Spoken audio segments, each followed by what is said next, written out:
Hello everyone, welcome to दृष्टि judiciary. I am Nivedita राजे। अपनी episodes को कंटिन्यू रखते हैं। आज के एपिसोड में सीआरपीसी और भारतीय नागरिक सुरक्षा संहिता के आगे के चैप्टर्स को कंपैरेटिवली एनालाइज करेंगे। तो शुरुआत करेंगे हम चैप्टर 11 से, जो कि पुलिस को एक प्रिवेंटिव पावर देती थी कुछ सीरियस कॉग्निजेबल ऑफेंस के कमीशन को प्रिवेंट करने के लिए।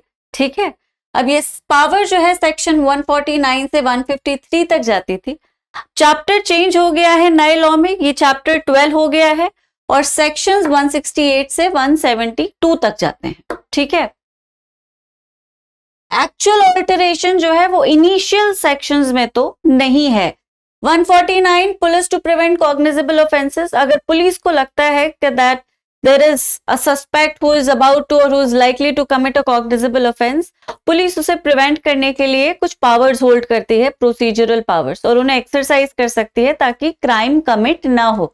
ठीक है, उसी तरह से सेक्शन 150, अगर पुलिस को लगता है कि इसी तरह से कोई कॉग्निजेबल ऑफेंस होने वाला है तो वो अपने सुपीरियर ऑफिसर को इन्फॉर्म करेगा, जो ऑफिसर है, ऑफिसर इंचार्ज, जिसके पास भी इंफॉर्मेशन आई है इस तरह के कमीशन की, ताकि आने वाले टाइम में अगर इन्वेस्टिगेशन, प्रिलिमिनरी इंक्वायरी, जो भी कुछ है जिसमें उसे सुपीरियर ऑफिसर की मदद, कोऑर्डिनेशन की जरूरत पड़ सकती है, तो उसके पास, सुपीरियर ऑफिसर के पास, दैट इज इंफॉर्मेशन रहे। ठीक है, 151 arrest to prevent commission of cognizable offence.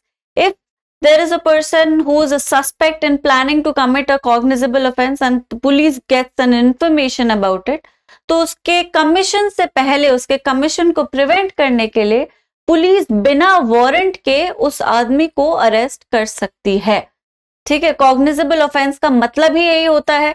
Cognizable offences are the offences wherein the police can arrest without a warrant, मतलब मैजिस्टेरियल जुडिशियल ऑर्डर के बिना भी अरेस्ट को इफेक्ट किया जा सकता है। इस तरह के ऑफेंसेस कॉग्निजेबल ऑफेंसेस कहलाते हैं।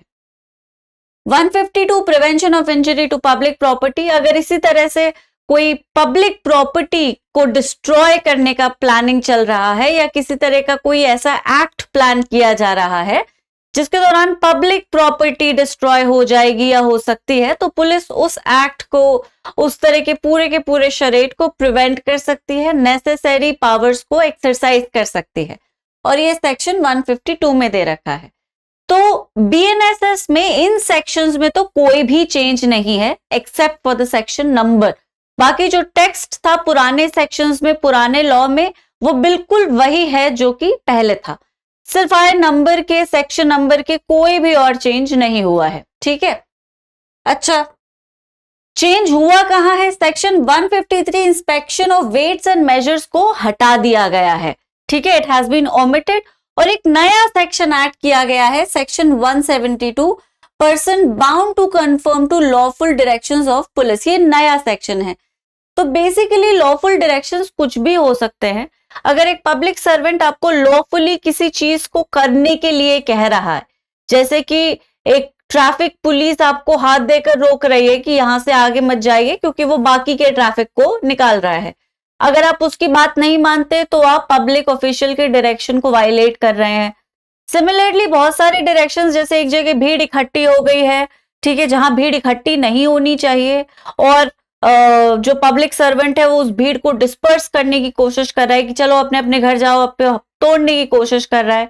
उसी तरह से अगर असेंबली अनलॉफुल है और वो डिस्पर्जन के लिए आया हुआ है, उसे ऑथराइज किया गया है कि इस अनलॉफुल असेंबली को हटाया जाए यहां से, तो ये एक लॉफुल पावर है। तो बेसिकली अगर एक पब्लिक सर्वेंट लॉफुली अपनी अथॉरिटी के अंदर रहते हुए आपको कुछ करने के लिए कहे, जो आपको करना ही पड़ेगा because it becomes your duty, ठीक है, तो अगर आप उसे नहीं करते हैं तो वो तो खैर बीएनएस में पनिशेबल होगा, लेकिन ये सेक्शन जो पब्लिक सर्वेंट को इस तरह की पावर देता है और लोगों पर एक मैंडेट इंपोज कर देता है that a person is bound to follow the directions that are lawfully given under the authority of a public servant.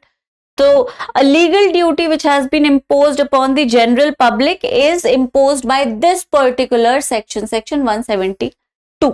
ठीक है, अच्छा,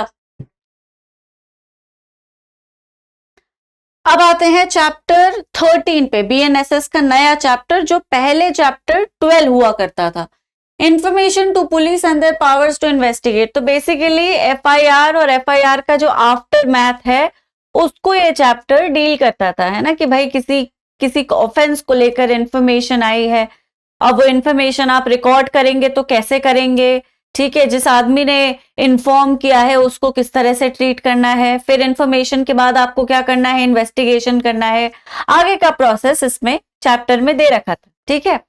सेक्शन 154 से 176 तक ये चैप्टर जाता था। अब जो एक्चुअल चेंज है उसे हम पढ़ लेते हैं। जो नया चैप्टर है वो चैप्टर 13 है।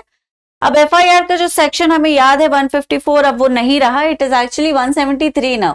तो 173 से 196 तक नया चैप्टर है जो information to police and their powers to investigate को कवर करता है, ठीक है।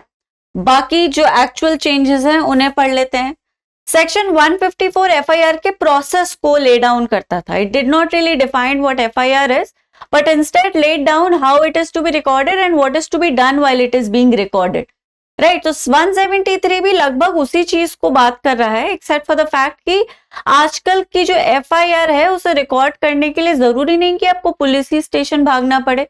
बहुत सारे जुडिशियल प्रीसिडेंट्स और लैंडमार्क जजमेंट्स आए जिनमें सुप्रीम कोर्ट ने ये ले डाउन किया, प्रॉपरली एडजुडिकेट किया कि पुलिस की को इंफॉर्मेशन पहुंचाने के लिए आप किसी भी इलेक्ट्रॉनिक कम्युनिकेशन डिवाइस को इस्तेमाल कर सकते हैं। जैसे व्हाट्सएप पे भेजा हुआ कोई इंफॉर्मेशन एफआईआर माना जा सकता है, उसी तरह से क्लियर फोन कॉल जो इंफॉर्मेशन दे रहा है किसी ऑफेंस कमीशन की, एफआईआर माना जा सकता है। कोई ईमेल भी एफआईआर मानी जा सकती है अगर वो एक सिग्निफिकेंट बैकग्राउंड आपको दे रही है और आपको लग रहा है कि हाँ वाकई ऑफेंस कमिट हुआ है।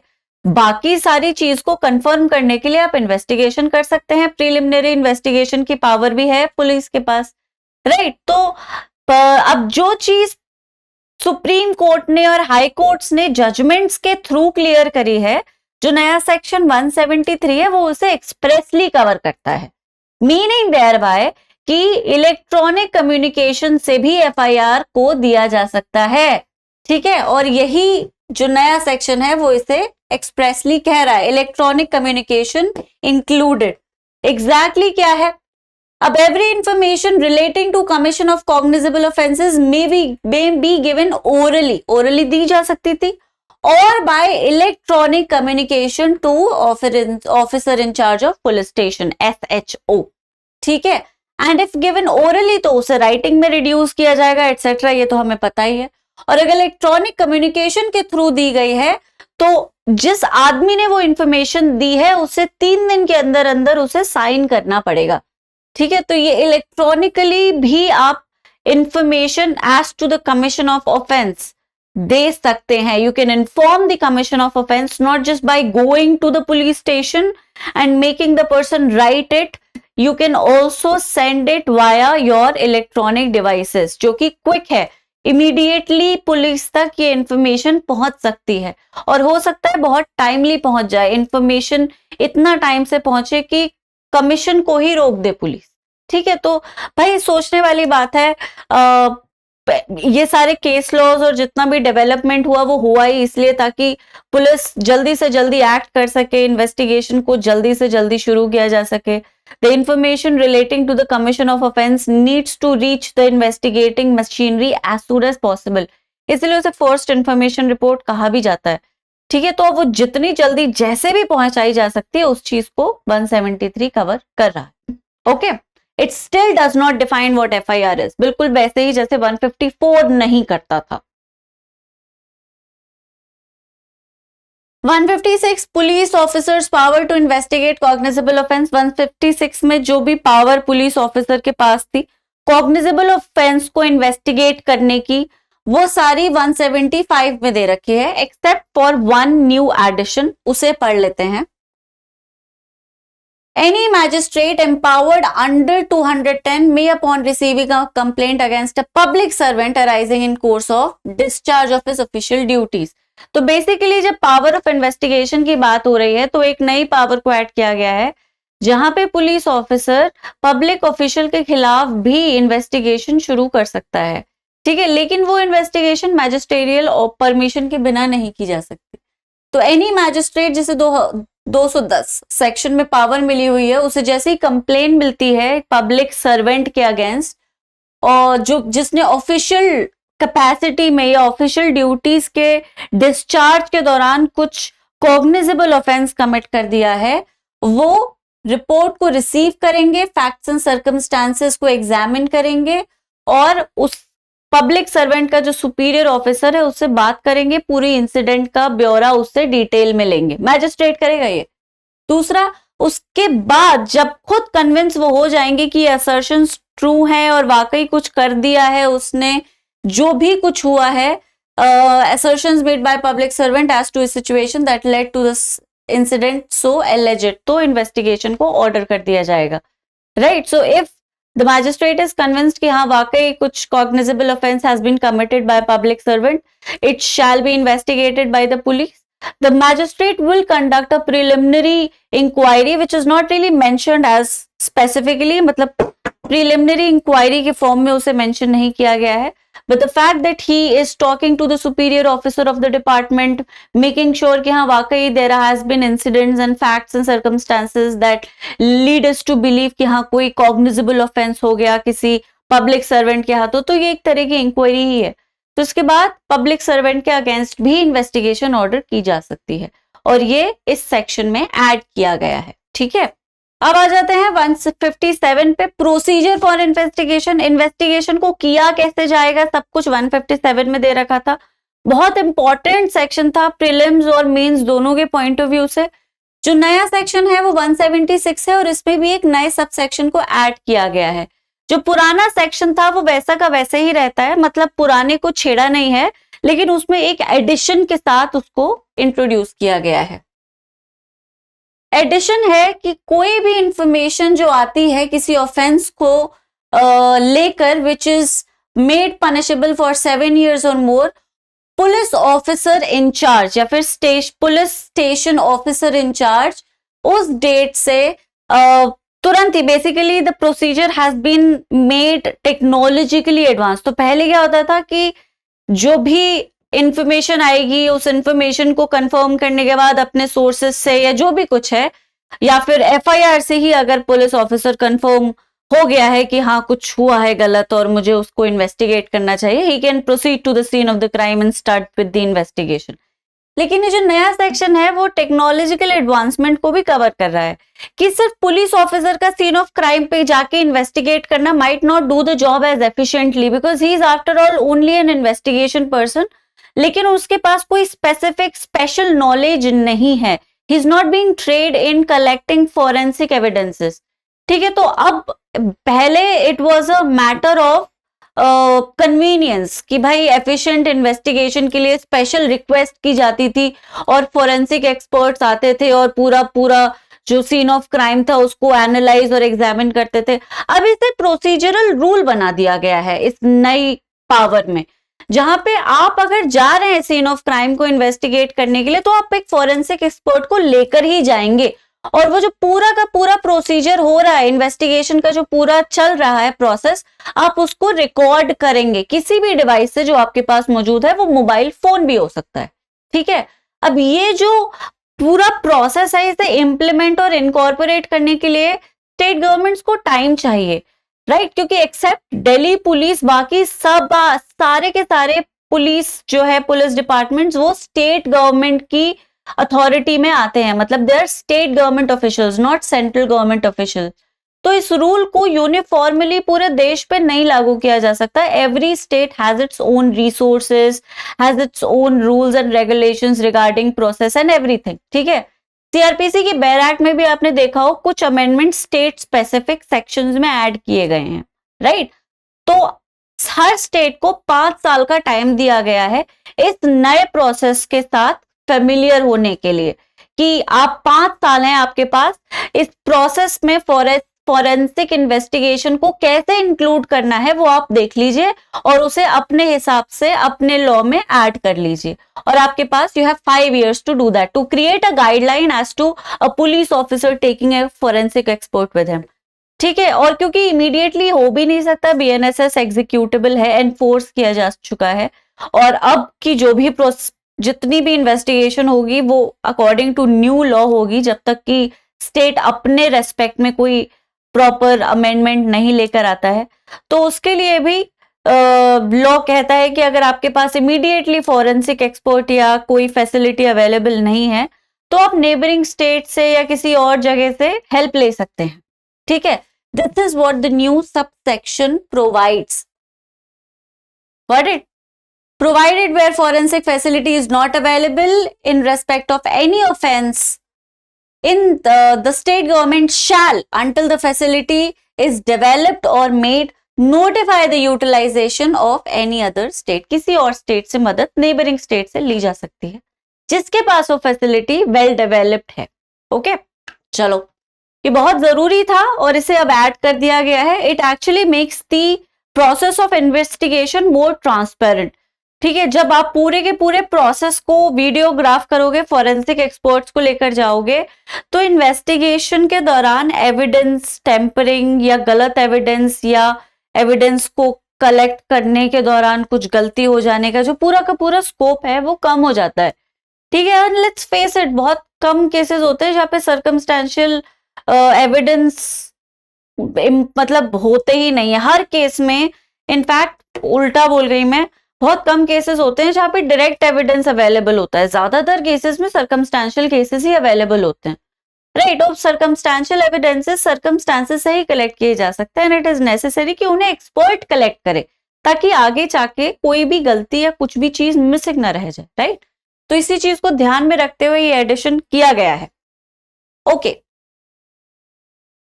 173 report of police officer on completion of evidence. अब 173 में एविडेंस जब कंप्लीट हो जाएगा तो पुलिस ऑफिसर को क्या करना है, चार्ज फाइलिंग होती है, मतलब चार्जशीट फाइल की जाती है। 173 इसी प्रोसेस की बात करता है, बहुत इंपॉर्टेंट सेक्शन था, तो इससे रिलेटेड जो भी चेंज हुआ है नए सेक्शन में वो भी इंपॉर्टेंट है। ठीक है, तो इसे स्पेशली याद रखना है। जिन जिन सेक्शंस को मैंने इंपॉर्टेंट कहा है वो इसलिए कहा है क्योंकि वो एग्जाम में इंपॉर्टेंट हुआ करते थे, तो वो पहले इंपॉर्टेंट थे, वो आज भी इंपॉर्टेंट है।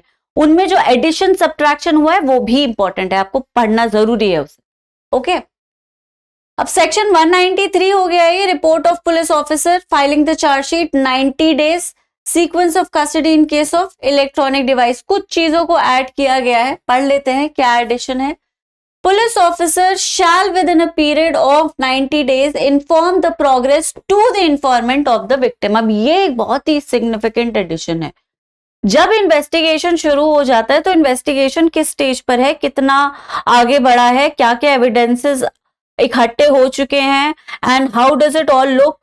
जो पूरा का पूरा इन्वेस्टिगेशन है वो चार्ज फाइलिंग की तरफ जा रहा है या क्लोजर की तरफ जा रहा है, इसके बारे में इंफॉर्मेंट को या वो आदमी जो विक्टिम है जिसने ऑफेंस को इन्फॉर्म किया है उसको कुछ पता नहीं लगता। वो खुद ही बेचारे चक्कर काटते रहते हैं पुलिस के कि भाई साहब क्या हुआ, कहां तक आगे बढ़ी, कर रहे हैं, सुना ही होगा आपने, है ना। और गरीब आदमी सबसे ज्यादा धक्के खाता है, पुलिस बात ही नहीं सुनती। तो ये सब कुछ ना हो इसीलिए पुलिस के ऊपर एक ड्यूटी लगा दी गई है कि हर 90 दिन में तुम इन्फॉर्मेंट को इलेक्ट्रॉनिकली व्हाट्सएप के थ्रू, ईमेल के थ्रू, फोन के कॉल के थ्रू, जैसे भी तुम्हें करना है इन्फॉर्म करोगे कि केस कहां तक पहुंचा। तो एक अकाउंटेबिलिटी क्रिएट की गई है इन्वेस्टिगेशन मशीनरी में उस आदमी के अगेंस्ट जिसने उस ऑफेंस के कमीशन की इंफॉर्मेशन दी, जो कि बहुत जरूरी था। इस अकाउंटेबिलिटी को क्रिएट करना बहुत जरूरी था। पुलिस अपने पावर्स को बहुत मिसयूज करने लगी थी और गरीब आदमी, स्पेशली एक मिडिल क्लास आदमी जो बेचारा वैसे ही परेशान है, पीड़ित है, वो विक्टिम्स जो ऑलरेडी ट्रॉमा में हैं, उनको बहुत टॉर्चर होना पड़ता था क्योंकि कुछ पता ही नहीं होता था कि कहां तक बात पहुंची, पुलिस कहां तक पहुंची है, कुछ हो भी रहा है केस में, राइट। तो ये एक अकाउंटेबिलिटी क्रिएट करता है, and it is a wonderful step that is been taken by the parliament to this time in this law. दूसरा, तो officer shall also communicate in such manner as the state government may by rules provide the action taken by him. और ये action किस तरह से लिया जाएगा इसको स्टेट गवर्नमेंट अपने हिसाब से मॉडिफाई कर सकती है, ये थर्ड क्लॉज है। दूसरा 193 में एक 9th क्लॉज को ऐड किया गया है विच इज अ प्रोवाइजो कि कोई भी इन्वेस्टिगेशन किसी भी ट्रायल की during the trial provided that further investigation during the trial may be conducted with the permission of courts trying the case and the same shall be completed within the period of 90 days. अगर कोई further investigation की जरूरत पड़ रही है, basically कुछ investigations या फिर कुछ ऑफेंसेस में एक टाइम लिमिट दे रखी है कि इसके बीच में ये कंप्लीट हो जाने चाहिए, तो 193 उन्हें कवर करता है, जैसे कि बच्चों के खिलाफ कोई ऑफेंस है, रेप का कोई ऑफेंस है, राइट। तो अब डिटेल में पढ़ना चाहें तो टेक्स्ट को पढ़ सकते हैं 193 के। तो अगर इस तरह की टाइम बाउंड इन्वेस्टिगेशन को आप टाइम फ्रेम में खत्म नहीं कर पाते हैं तो मैजिस्टेरियल ऑर्डर से उसे 90 दिन तक एक्स्ट्रा लेकर जा सकते हैं, राइट। लेकिन इसके लिए आपको रीजंस देने पड़ेंगे, obviously it has to be a speaking application, right, which can only be done with the permission of court. Alright, तो ये एक बहुत ही सिग्निफिकेंट, बहुत इंपॉर्टेंट, नेसेसरी चेंज है which has been done for the first time. इसकी कभी कोशिश नहीं की गई, कभी मतलब इस तरह का कोई भी मैंने सोचा भी नहीं था अमेंडमेंट आएगा जो पब्लिक अकाउंटेबिलिटी को क्रिएट करेगा, वो भी पुलिस मशीनरी में, right. So it is actually a great effort. अब आ जाते हैं हम BNSS के चैप्टर 15 पे, ठीक है। तो conditions requisite for initiation of proceedings, तो प्रोसीडिंग्स को इनिशिएट करने के लिए क्या क्या कंडीशन जरूरी हैं वो CRPC के चैप्टर 14 में दे रखी थी, सेक्शन 190 से लेकर 199 तक। वही सैंक्शंस चाहिए, इन्वेस्टिगेशन, कुछ केसेस में इन्वेस्टिगेशन बिना सैंक्शन के नहीं हो सकती, बिना परमिशन की नहीं हो सकती, है ना, बहुत सारी चीजें 190 से लेकर 199 तक आप सबको याद ही होगा। अब वो जो नया चैप्टर है जो इसी सेम चीज को कवर कर रहा है वो चैप्टर 15 है। सेक्शन नंबर भी चेंज हो गया है, 210 से लेकर 222 तक हो गया है, ठीक है। पढ़ लेते हैं डिटेल में एग्जैक्टली क्या चेंज है। 197 प्रोसिक्यूशन ऑफ जजेस एंड पब्लिक सर्वेंट्स, बेसिकली इसमें बिना सैंक्शन के नहीं हो सकता था ये कुछ भी, right. In order to prosecute a जज और a public servant there was a sanction और परमिशन दैट वाज रिक्वायर्ड। तो परमिशन पहले भी थी, अब भी है, लेकिन उसको एक टाइम बाउंड मैनर में वो कर दिया गया है, लिमिट कर दिया गया है। तो 218 कहता है प्रोसिक्यूशन के लिए जो सैंक्शन देगी गवर्नमेंट वो उसे 120 डेज के विद इन देना पड़ेगा। अगर 120 डेज के विद इन सैंक्शन नहीं आया तो मशीनरी मान लेगी कि सैंक्शन आ चुका है और प्रोसिक्यूशन शुरू कर दिया जाएगा, मतलब प्रोसीडिंग्स को इनिशिएट कर दिया जाएगा। तो it is actually a liability और यू नो और imposition created on the government itself. Government ने खुद ही अपने ऊपर एक इम्पोजिशन क्रिएट किया है कि 120 डेज के अंदर अंदर आपको परमिशन देनी पड़ेगी, वरना प्रोसीडिंग्स ऑटोमेटिकली इनिशिएट हो जाएंगी, खत्म नहीं होंगी, डिस्चार्ज नहीं होंगी, डिसमिस नहीं होंगी, शुरू हो जाएंगी, इनिशिएट हो जाएंगी। हम 120 दिन तक आपकी परमिशन का इंतजार करेंगे, आपने दी तो ठीक है, नहीं तो हम शुरू कर देंगे प्रोसीडिंग्स को, ठीक है। तो this is the change which has been introduced in the new section 218। Okay, अच्छा देख सकते हैं प्रोवाइजो है ये, provided further that such government shall take a decision with in a period of 120 days from the date of receipt of request for sanction and if it fails to do so the sanction shall be deemed to have been accorded, कि sanction आ गया, ठीक है। और एक और add किया गया है प्रोवाइजो कि अगर ऑफेंसेस अगेंस्ट वुमेन और चाइल्ड, ठीक है, का जो चैप्टर नया इंक्लूड किया गया है 64, 65, ये सारे वुमेन और चिल्ड्रन के अगेंस्ट ऑफेंसेस हैं, ट्रैफिकिंग वगैरह बहुत सारे हैं, पता ही आपको, हम कुछ कुछ डिस्कस कर चुके हैं। तो अगर उस चैप्टर में कमिट किया हुआ है कोई ऑफेंस, जज ने किया है या पब्लिक सर्वेंट में नहीं किया है, sorry, so basically let me simplify it.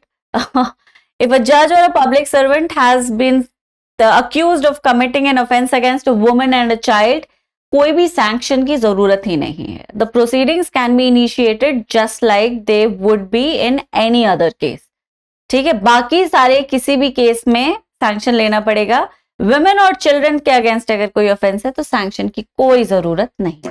These are the two provisos that have been added 218 में। अब आ जाते हैं दूसरे चैप्टर पर, BNS तो दूसरा लॉ है।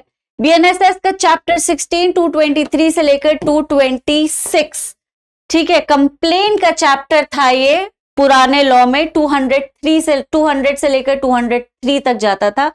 तो मैजिस्ट्रेट के पास कंप्लेन जाएगी, मैजिस्ट्रेट कॉग्निजेंस लेगा, कंप्लेन के अगेंस्ट प्रोसेस इशू करेगा, कंप्लेन को डिसमिस करेगा। ठीक है, तो ये सब कुछ जो है वो इस थोड़े से छोटे से चैप्टर पे दे रखा था, 3-4 सेक्शंस के। वही चैप्टर अब चेंज होके चैप्टर 16 हो गया है। सेक्शन की जो क्वांटिटी है वो नहीं बदली है, 223 से लेकर 226 तक हो गए हैं सेक्शन। ओके, एक्चुअल चेंज जो है वो सिर्फ एक ही जगह आया है, एग्जामिनेशन ऑफ कंप्लेनेंट। तो बेसिकली कंप्लेनेंट को एग्जामिन करना है ना, कि वाकई इसकी बात में दम है भी है कि नहीं। कॉग्निजेंस लेने के लिए एग्जामिनेशन की जरूरत पड़ती है। कॉग्निजेंस बेसिकली इज एक्नॉलेजमेंट, ठीक है, और एक्नॉलेजमेंट जब आप कर लेते हैं, you basically confirm to yourself कि हाँ कुछ गलत हुआ है और मुझे उस गलत को सुधारने की जरूरत है। That is what cognizance is in lemon terms. ठीक है, तो कॉग्निजेंस लेने के लिए ही कंप्लेनेंट को एग्जामिन किया जाता है। अब ये जो पूरा का पूरा प्रोसेस था वो सेक्शन 200 में दे रखा था। ओके, अब इसमें जो चेंज आया है वो ऐसे आया है कि एक नया सब सेक्शन ऐड कर दिया गया है। बाकी जो सेक्शन है वो सेम रहते हैं। 201 में अगर मैजिस्ट्रेट कॉम्पिटेंट नहीं है कॉग्निजेंस लेने के लिए तो वो कॉग्निजेंस नहीं लेगा। एग्जामिनेशन के बाद अगर उसे लगता है कि हाँ वाकई कुछ हुआ है केस में, तो वो अप्रोप्रिएट बेसिकली किस कोर्ट में उसको जाना चाहिए, सीजीएम कोर्ट में या किसी भी कोर्ट में, उसको कह देगा कि आप वहां जाइए। ठीक है, मैं कॉग्निजेंस नहीं ले सकता इसका। और अगर वो खुद ही ट्रांसफर कर सकता है तो वो खुद ही कर देगा। This is what section 201 entailed. 202 में इशू ऑफ प्रोसेस को पोस्टपोन करना। अगर मैजिस्ट्रेट को लगता है कि एक प्रिलिमिनरी इंक्वायरी की जरूरत है फॉर फर्दर प्रोसेस, तो वो इशू ऑफ प्रोसेस को थोड़े टाइम के लिए रोक सकता है, खुद इंक्वायर कर सकता है, पुलिस की मदद ले सकता है। ये सब कुछ 202 में दे रखा है। अगर ये सब कुछ करने के बाद भी मैजिस्ट्रेट को लगता नहीं कि कोर्ट केस को आगे लेकर जाना चाहिए, तो कंप्लेंट को डिसमिस किया जा सकता है। और ये 203 में दे रखा है। ठीक है, तो बाकी सब तो सेम है, everything else remains the same. आप देख सकते हैं प्रोसीजर वही है, पोस्टपोनमेंट भी है, डिसमिसल भी है, बस एग्जामिनेशन के क्लॉज में कुछ चेंज आया है। क्या है exactly? Magistrate shall not take cognizance against a public servant for an offence alleged to have been committed in the discharge unless इस पब्लिक सर्वेंट को अपॉर्चुनिटी दे दी गई है कि वो अपने असर्शंस को सामने रख सके। टू मेक असर्शन बेसिकली अपने पूरा जो एक्यूजेशंस और एलिगेशंस उस पे जो लगाए गए हैं उनके अगेंस्ट या उनकी सफाई दे सके। उससे पहले आप उसके खिलाफ कॉग्निजेंस कंप्लेन का नहीं लेंगे। उसी तरह से you need to have a report containing facts and circumstances of the incident from the officer superior। और अब जिस डिपार्टमेंट से वो पब्लिक सर्वेंट बिलोंग करता है उसके सुपीरियर ऑफिसर से उस पूरे इंसिडेंट का बही खाता लेंगे ताकि आप खुद कंफर्म कर सकें कि क्या एक्चुअली हुआ था।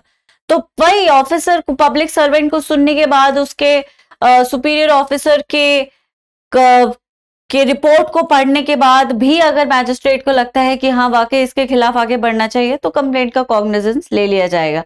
इन दोनों कंडीशंस को फुलफिल किए बिना किसी पर पब्लिक सर्वेंट के खिलाफ हुई कंप्लेंट को एक्नॉलेज नहीं किया जा सकता। बस यही चेंज आया है जो नया सेक्शन में आया है, बाकी everything else remains the same. Okay, अब आ जाते हैं हम चैप्टर 17 पे, सेक्शन 227 से 233। सबको पता ही है कि क्या चैप्टर हुआ करता था?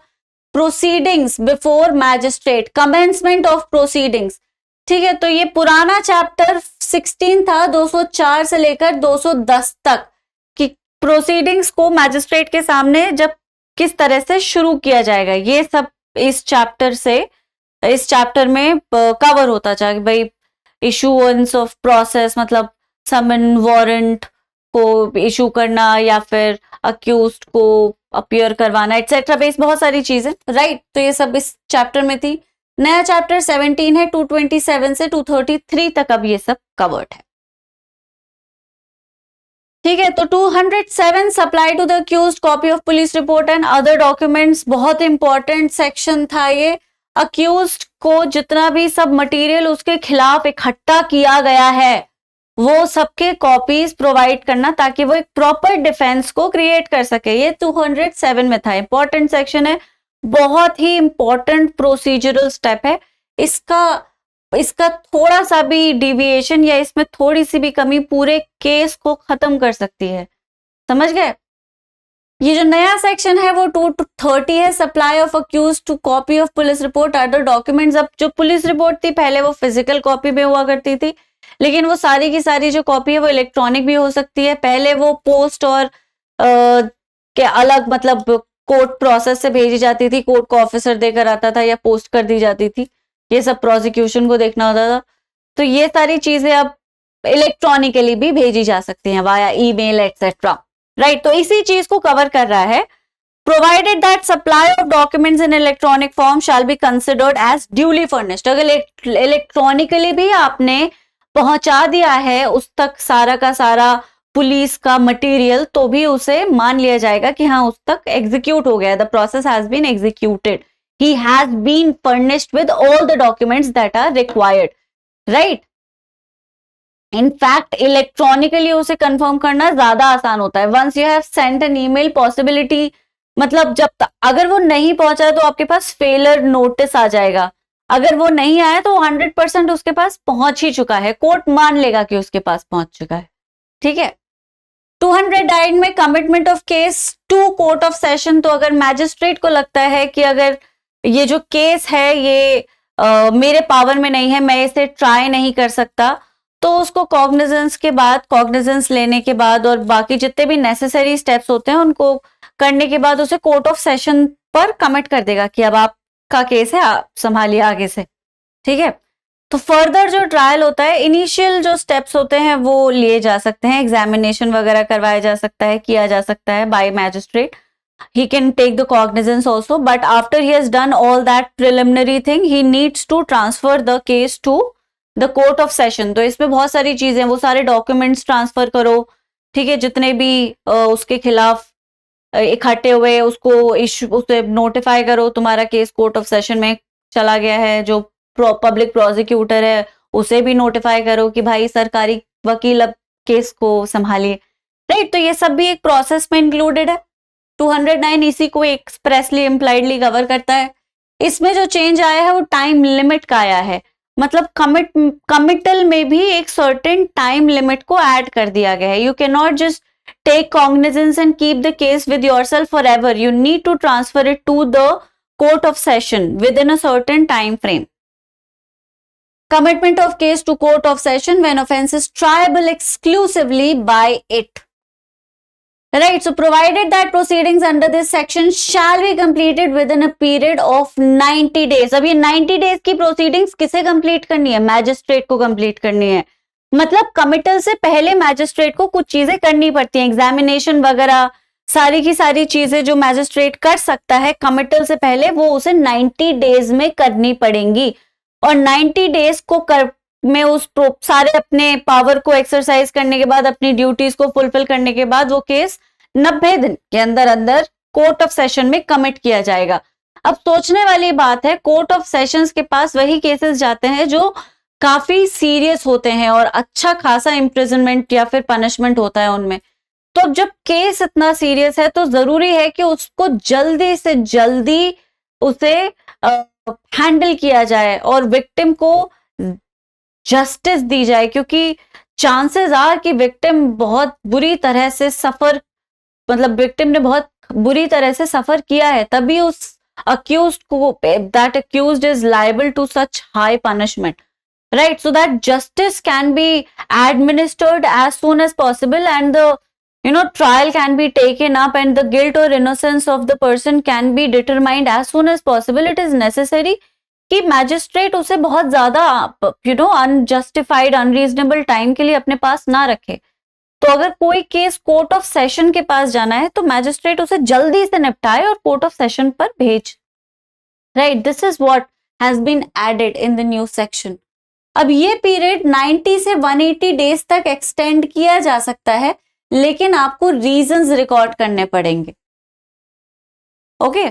Provided that any application filed before the magistrate by the accused or the victim or any person authorized by such case in a case triable shall be forwarded to the case of court of session with the committal of the case. अगर magistrate के सामने किसी भी तरह की कोई application file की गई है केस के दौरान, केस से पहले जो विक्टिम ने फाइल की थी, या फिर कोई भी ऐसा व्यक्ति जो ऑथराइज था स्टेट गवर्नमेंट से कि एप्लीकेशन फाइल कर सकता है, कमिटल के साथ वो एप्लीकेशन भी भेजनी पड़ती है. ओके.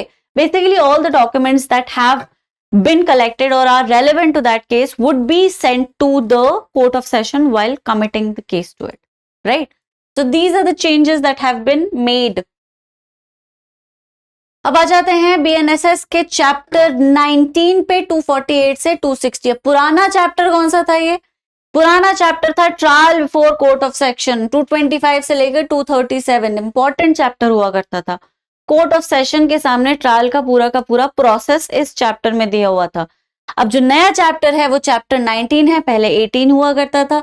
सेक्शन 248 से 260 तक बढ़ गए हैं. ओके. अब 227 में डिस्चार्ज की बात होती थी. तो बेसिकली पार्टीज को सुनने के बाद अगर कोर्ट को लगता है कि कोई चार्ज बन ही नहीं रहा है, there is not significant material to proceed with the case and there are no evidences that can prove innocence or guilt or nothing, मतलब प्रोसिक्यूशन के पास ऐसा कुछ भी नहीं है कि केस को आगे बढ़ाया जा सके, तो कोर्ट जो है कोर्ट ऑफ सेशन केस को वहीं रोक देता है. राइट कि वहीं रुक जाओ, कुछ तुम्हारे पास कुछ भी नहीं है, इस केस में कुछ भी समझ नहीं आ रहा, there is no evidence that you can use to prove that the person is guilty. तो इस प्रोसीडिंग को इतना लंबा खींचने की कोई जरूरत नहीं है. इनिशियल स्टेज में उसे रोक दिया जाता है, उस आदमी को डिस्चार्ज कर दिया जाता है. राइट. अब ये जो नया सेक्शन है वो 250 है और डिस्चार्ज का एक सर्टेन टाइम विंडो दे रखा है. 60 डेज का टाइम विंडो दे रखा है. तो 60 डेज का टाइम विंडो ऐसे नहीं दे रखा है कि कोर्ट को 60 दिन के अंदर अंदर डिस्चार्ज करना होगा. It is actually being introduced in a different manner. Okay. पढ़ने पर समझ आता है. तो अक्यूज्ड में prefer an application for discharge with in a period of 60 days. तो बेसिकली डिस्चार्ज की तरफ जैसे ही कॉग्निजेंस मतलब जैसे ही ट्रायल शुरू हुआ है वही होता है. मतलब प्रोसेस आप सबको पता ही है. डिस्चार्ज होगा, उसके बाद फिर अगर डिस्चार्ज नहीं हुआ तो चार्ज फ्रेम कर दिए जाएंगे. चार्ज फ्रेम के बाद फिर पूछा जाता है डिफेंस से कि भाई बताओ प्लीड कर रहे हो गिल्टी या नहीं कर रहे हो. अगर वो नॉट गिल्टी कहता है तो फिर केस आगे बढ़ जाता है, फिर प्रोसिक्यूशन का एविडेंस लिया जाता है एक्सेट्रा. ऐसे ही तो चलती हैं चीजें. ठीक है. तो अगर उसने गिल्टी कह दिया तो केस वहां पे भी रुक गया, फिर उसके कन्फेशन को रिकॉर्ड करके the case ends there. Okay. अब यहाँ पे क्या था कि अगर अक्यूज को लग रहा है कि उसका डिस्चार्ज ही हो जाएगा और वाकई प्रोसिक्यूशन के पास खास कुछ है नहीं उसके खिलाफ बढ़ने के लिए, इज एक्चुअली इनोसेंट, तो वो एक स्पीडी डिस्चार्ज के लिए एप्लीकेशन फाइल कर सकता है. अगर उसने वो एप्लीकेशन फाइल कर दी तो ये सब कुछ पूरा का पूरा जो एनालिसिस है, जो hearing parties and analysing their evidences, everything has to be done with in a period of 60 days. तो अगर अक्यूज ने 60 डेज की एप्लीकेशन किया, स्पीडी डिस्चार्ज के लिए अप्लाई कर दिया, तो फिर कोर्ट को 60 डेज के अंदर अंदर सब कुछ सुन के डिसाइड करना पड़ेगा वेदर और not the case is fit for framing of charges. ठीक है. अगर चार्जेस फ्रेम हो रहे हैं तो ठीक है, अगर नहीं हो रहे हैं तो 60 डेज के अंदर अंदर उसे आप डिस्चार्ज कर दीजिए. That is a clause that has been added. तो ये इन जनरल एक कंडीशन कोर्ट के ऊपर इम्पोज नहीं की गई है, ये एक राइट है जो अक्यूज्ड को दिया गया है. वो एक्सरसाइज कर सकता है if he actually believes and knows कि वाकई उसके खिलाफ कोई केस नहीं बनता. Okay. If upon consideration of the record of the case and documents submitted therewith, और उसके बाद अगर कोर्ट को लगता है कि हाँ वाकई कुछ भी नहीं है, प्रोसीडिंग्स को मतलब तो आगे ले जाने के लिए कोई ग्राउंड ही नहीं है, तो फिर खत्म कर दिया जाएगा case. He shall be discharged for the reasons by record with the reasons for his reason of doing so. Okay. So this is what is added to section 250 जो पुराना section 227 हुआ करता. Okay, I hope you understand.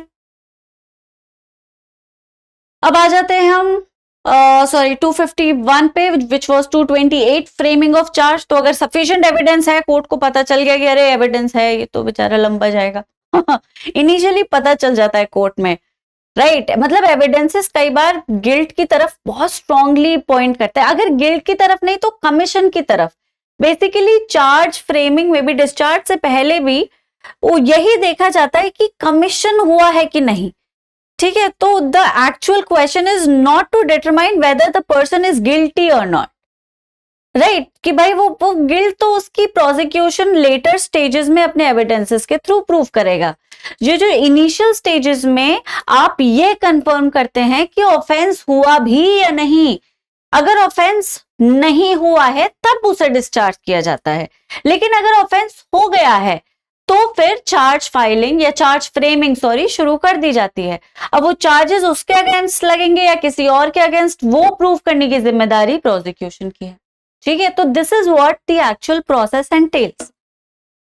अब framing of charge में भी कुछ change आया है, नया सेक्शन 251 है। Framing of charge 60 days time limit for court for framing of charges. Actual change क्या है डिटेल में पढ़ लेते हैं। तो अब दो केसेस होते हैं बेसिकली, जब ट्रायल कोर्ट ऑफ सेशंस के पास जाता है तो दो केस निकल सकते हैं, मतलब दो तरह के ऑफेंसेस हो सकते हैं। एक ऐसा case which is not exclusively tribal by court of session, मतलब एक ऐसा केस जिसे कोर्ट ऑफ सेशन के पास ट्राई करने की पावर तो है लेकिन एक्सक्लूसिव पावर नहीं है, उस केस को कोर्ट ऑफ सेशन ट्राई नहीं करेगा और वो केस चार्ज फ्रेमिंग के बाद ट्रांसफर कर दिया जाएगा सीजेएम को या कोई भी और जुडिशियल मैजिस्ट्रेट फर्स्ट क्लास जो कॉम्पिटेंट है उस केस को आगे ले जाने में, ठीक है। तो अब ये दो ऑफेंसेस होते हैं। दूसरा ऑफेंस हुआ वो ऑफेंस जो कि exclusively is tribal by court of session, उसी के ट्रायल को कोर्ट ऑफ सेशन आगे ले जाता है, राइट। बाकी अगर एक्सक्लूसिविटी नहीं है तो फिर वो सीजेएम के पास भेज दिया जाता है कि आप ट्राई करिए, ओके। जो चेंज आया है वो क्लॉज ए में नहीं आया है, ये पहले भी वही था आज भी यही है जो भी ये कहता था, ओके। दूसरे में इफ द कोर्ट केस और the case is exclusively tribal by court of session, तो डीजे को मतलब सेशंस जज को जितने भी चार्ज हैं अगेंस्ट द अक्यूज्ड वो 60 दिन के अंदर अंदर फ्रेम करने पड़ेंगे, राइट। और ये बहुत जरूरी भी है, अगर कोई केस एक्सक्लूसिवली ट्रायबल है कोर्ट ऑफ सेशंस के थ्रू तो मतलब वो केस बहुत हाई पेनल्टी बियर करता है, डेथ की पेनल्टी तक बियर करता है, ठीक है। कोर्ट ऑफ सेशंस के पास डेथ सेंटेंस इंपार्ट करने की पावर है, हालांकि उसे कंफर्म हाई कोर्ट करेगा लेकिन पावर तो है, राइट। तो कुछ केसेस जो कि सिर्फ और सिर्फ कोर्ट ऑफ सेशंस ट्राई कर सकता है वो बहुत सीरियस नेचर के होते हैं और वो सीरियस नेचर के ऑफेंसेस एक्सपेडाइटेड प्रोसीडिंग्स डिमांड करते हैं, क्योंकि अगर उनमें डिले हो गया तो फिर कोई फायदा नहीं है, राइट। विक्टिम को आप जस्टिस नहीं दे रहे हैं, आप विक्टिम को टॉर्चर कर रहे हैं और ये बहुत सारे थिंक टैंक्स जजमेंट्स के थ्रू काफी अच्छी तरह से साबित हो भी चुका है, राइट। तो सोचने वाली बात है, एक बहुत सीरियस केस जिसे ट्राई करने की power exclusively court of sessions के पास भी है, तो कोर्ट ऑफ सेशन उस पावर को ऐसे लूजली नहीं ले सकता। You need to take it the way they are, you need to take it seriously and to incorporate the element of urgency in it. एक टाइम लिमिट को डाल दिया है, चार्ज फ्रेमिंग 60 डेज के अंदर अंदर हो जानी चाहिए, 2 महीने के अंदर अंदर, which is a huge significant step.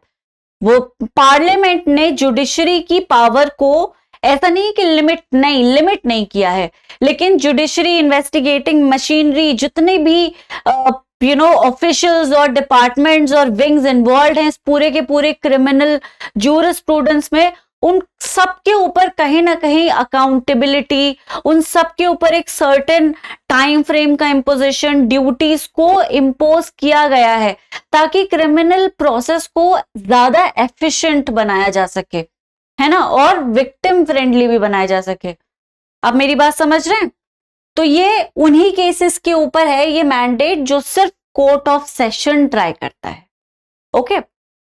दूसरा, इफ वेयर द जजेस frame any charges under clause B, मतलब वो चार्जेस जो कोर्ट ऑफ सेशन ने फ्रेम किए हैं और उनको आगे भी कोर्ट ऑफ सेशन ही ले जाएगा, उनमें सारे के सारे charge shall be read and explain to the accused present either physically or through audio video electronic means.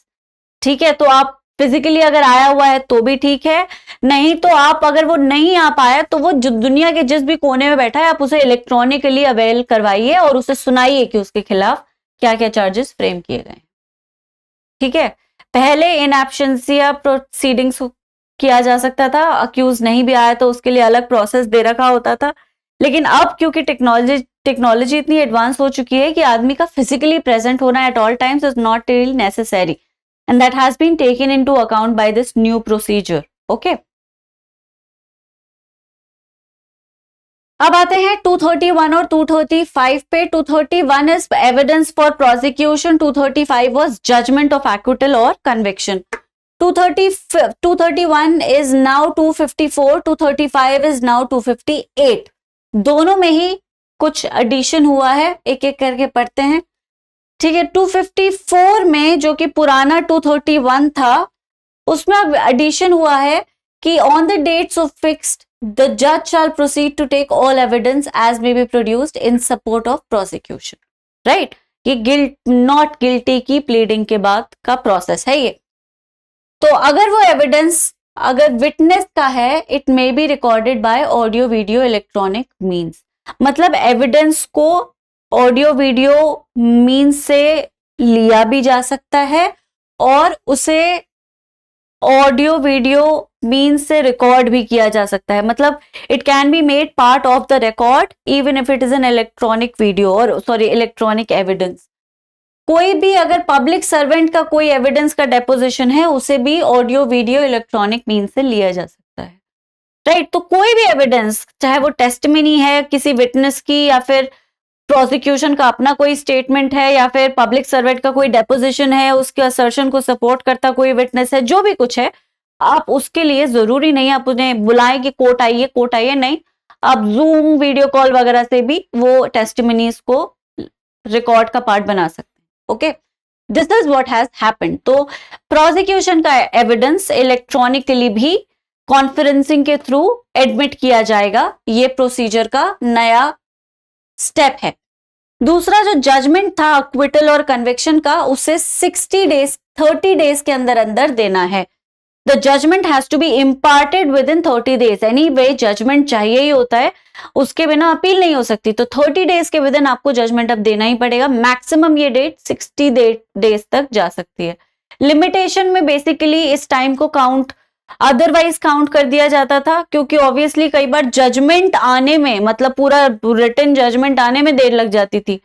Right, सब कुछ हो गया, पूरा एविडेंस एग्जामिनेशन सब कुछ हो गया, बस गिल्ट और इनोसेंस को का वर्डिक्ट देने में कोर्ट बड़ी देर लगा देता था और उस टाइम को लिमिटेशन में काउंट नहीं किया जाता था कि भाई अब उसमें उस आदमी की क्या गलती है जब जज ने ही इतना टाइम लगा दिया। राइट, तो अब इस चीज को एक टाइम फ्रेम में ला दिया गया है। लिमिटेशन में भी वो चेंज करने की जरूरत है नहीं, वैसे वो सेक्शन काफी कॉम्प्रिहेंसिव था। Right, so the judgment now has to be given with in 30 days. तो judgment as soon as possible with in 30 days from the date of completion of arguments, मतलब आर्ग्यूमेंट्स के कंप्लीशन के 30 दिन के अंदर अंदर आपको जजमेंट देना है।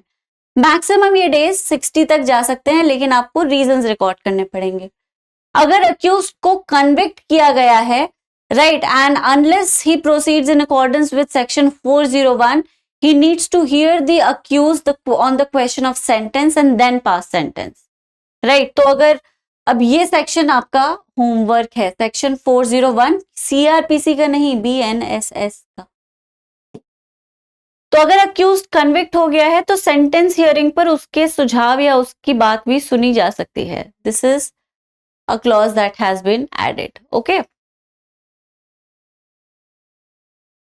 and that is it for today. तो आज का जो हमारा क्वेश्चन है वो है which of the following sections have now been omitted in the भारतीय नागरिक सुरक्षा संहिता। इनिशियली हमने पढ़ा था, बहुत आसान आंसर है और आप इसको कमेंट्स में मुझे बताएंगे। और इसी तरह से अगर आपको और क्वेश्चंस प्रैक्टिस करने हैं तो आप हमारे इंस्टाग्राम हैंडल को ज्वाइन कर सकते हैं। राइट, और उस पे ये क्वेश्चंस प्रैक्टिस कर सकते हैं। कुछ सेक्शंस जो बहुत इंपॉर्टेंट है उन्हें मैं बीच बीच में बताती जाऊंगी कि वो इंपॉर्टेंट है, वो आपके प्री के लिए बहुत इंपॉर्टेंट है, वो उसके आने के चांस बिल्कुल उतने ही है जितने पहले पुराने सेक्शन के थे। राइट, तो this will give you an edge. आपको एक कंफ्यूजन जो आपका है कि अरे यार अब सब कुछ बदल गया है, क्या आ सकता है क्या नहीं आ सकता, आएगा वही जो पहले आता था।